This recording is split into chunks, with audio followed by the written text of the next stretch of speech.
ഞാൻ ഇതുകൊണ്ട് അവരുടെ സർവീസ് സെൻ്ററിൽ പോയി. സർവീസ് സെൻ്ററിൽ പോകാൻ അവർ പറഞ്ഞു ഇത് വാറണ്ടി പീരീഡ് കഴിഞ്ഞുകൊണ്ട് മാറിത്തരാൻ പറ്റും. സാംസങ് S28 ഡിസ്പ്ലേക്ക് 23,600 രൂപയാണ് വിലയാണ്. സാംസങ് കമ്പനിക്കാരുടെ കുറ്റം കൊണ്ട് പറ്റിയതാണ്. അവർ അപ്ഡേഷൻ വരുന്ന പിഴവ് കൊണ്ട് പറ്റിയതാണ്. അതുകൊണ്ട് എനിക്ക് അനുകൂലമായി വിധി വരും. അത് നഷ്ടപരിഹാരം ഉൾപ്പെടെ വരും. നഷ്ടപരിഹാരം ഉൾപ്പെടെ വന്നാൽ വലിയ എമൗണ്ട് വരും. അതിന് അവർ വളരെ തന്ത്രപൂർവ്വം എൻ്റെ ഡിസ്പ്ലേയുടെ പൈസ 23,600 രൂപ എനിക്ക് തന്നു. നമസ്കാരം. 3 വർഷം ഉപയോഗിച്ച സാംസങ് S22 മൊബൈൽ ഫോൺ തകരാറിലായി പത്തനംതിട്ട ഉപഭോക്തൃ തർക്ക പരിഹാര കോടതിയെ സമീപിച്ച് സാംസങ് കമ്പനിയിൽ നിന്നും നഷ്ടപരിഹാരം നേടിയെടുത്തിരിക്കുകയാണ് പത്തനംതിട്ടയിലെ അഭിഭാഷകനായ KJ മനു.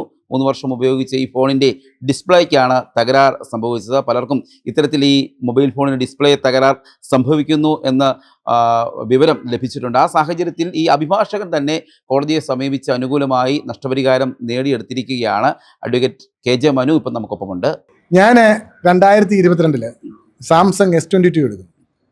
അത് വാറണ്ടി പീരീഡ് 1-2 വർഷം കണ്ടു.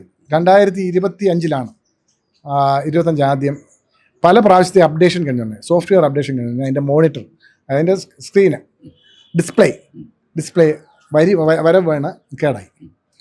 ഈ വരവ് വീണ് കേടാന്ന് ഈ അപ്ഡേഷൻ വരുമ്പോൾ ഉള്ള കുഴപ്പമാണ്. അത് നമ്മുടെ ഉപഭോക്താവിൻ്റെ കുഴപ്പമല്ല. ഞാൻ ഇതുകൊണ്ട് അവരുടെ സർവീസ് സെൻ്ററിൽ പോയി.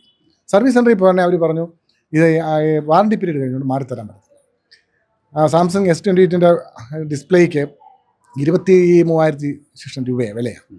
ഞാൻ കാശ് കൊടുത്ത് മാറി ഉപഭോക്തൃ കോടതിയിൽ കേസ് കൊടുത്ത് ആ കേസ് നമുക്ക് അനുകൂലം ആകും എന്നുള്ള ഉറപ്പാണ്. കാരണം വെച്ച് കഴിഞ്ഞാൽ നമ്മുടെ കുറ്റം കൊണ്ടല്ലാതെ ഡിസ്പ്ലേ പോയത്. അതാണ് സാംസങ് കമ്പനിക്കാരുടെ കുറ്റം കൊണ്ട് പറ്റിയതാണ്. അവർ അപ്ഡേഷൻ വരുന്ന പിഴവ് കൊണ്ട് പറ്റിയതാണ്. അതുകൊണ്ട് എനിക്ക് അനുകൂലമായി വിധി വരും. അത് നഷ്ടപരിഹാരം ഉൾപ്പെടെ വരും. നഷ്ടപരിഹാരം ഉൾപ്പെടെ വന്നാൽ വലിയ എമൗണ്ട് വരും. അതിന് അവർ വളരെ തന്ത്രപൂർവ്വം എൻ്റെ ഡിസ്പ്ലേയുടെ പൈസ 23,600 രൂപ എനിക്ക് തന്നു. കേസ് സെറ്റിൽ ചെയ്തു. അത് ആർക്കും കൊടുക്കാം. ഇതിൻ്റെ ഒരു അവബോധം എല്ലാവർക്കും വേണം.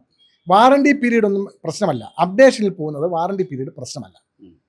അത് 10 വർഷമായ മൊബൈലാണെങ്കിലും കമ്പനിക്കാരുടെ അപ്ഡേഷനിൽ വരുന്ന പിഴവ് കൊണ്ട് ഡിസ്പ്ലേക്ക് കുഴപ്പം വന്നാൽ അതിന് കമ്പനിക്കാരൻ അത് നികത്തിയാലേ പറ്റൂ. അതിൻ്റെ പിഴവിന് നമുക്ക് നഷ്ടപരിഹാരം തന്നേലേ പറ്റൂ. ഈ അവബോധം എല്ലാവർക്കും വേണം. പൂർണ്ണമായിട്ട് വർക്കിംഗ് ആകാതെ വന്നോ മൊബൈൽ? ഇല്ല, ലൈൻ വീഴും കഴിഞ്ഞാൽ നമുക്ക് ഇത് കാണാൻ പറ്റത്തില്ല, ഡിസ്പ്ലേ കാണാൻ പറ്റത്തില്ല. അത് പിന്നെ പൂർണ്ണമായിട്ട് അങ്ങ് പോകും. എനിക്ക് ഒരുവിധം കാണാൻ 3-4 വരെ വന്നപ്പോഴത്തേക്ക് ഞാൻ മാറ്റി. ഞാൻ എപ്പോഴും ഉപയോഗിക്കുന്ന മൊബൈലാണ്. കാരണം ഞാൻ വീഡിയോ എടുക്കുകയും ഒക്കെ ചെയ്താണ്. അന്നേരം എനിക്ക് ആ വരെ വേണം പറ്റത്തില്ല. ഞാൻ കൊണ്ട് മാറി 23,600 രൂപ കൊടുത്ത് മാറി.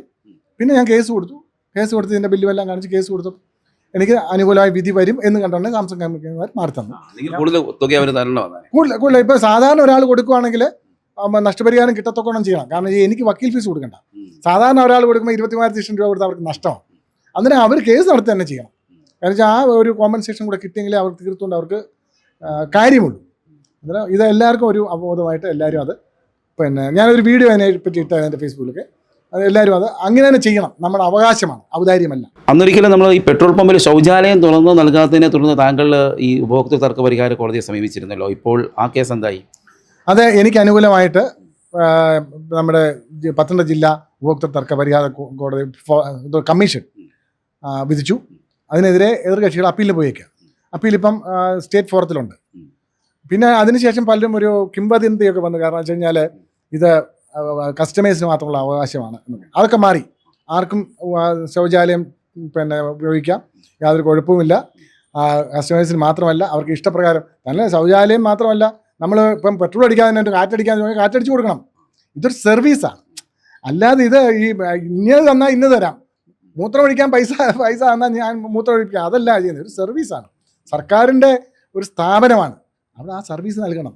ഏത് പെട്രോൾ പമ്പിൽ കയറി എപ്പം വേണമെങ്കിൽ നിങ്ങൾക്ക് ഇത് ചെയ്യാം, ടോയ്ലറ്റ് ഉപയോഗിക്കാം, കാറ്റടിക്കാം. ഇതെല്ലാം നമ്മുടെ റൈറ്റാണ്, ഔദാര്യമല്ല. ഇന്ത്യൻ പൗരനായാൽ നമുക്ക് റൈറ്റാണ്. അതെല്ലാവരും ഉപയോഗിക്കണമെന്നാണ് എൻ്റെ. ഏത് സമയത്തും പോകണം. വീട്ടിൽ പോകുന്നതിന് പകരം അവിടെ കൂട്ടം പോയാൽ മതി. ഞാൻ തമാശ പറഞ്ഞത്.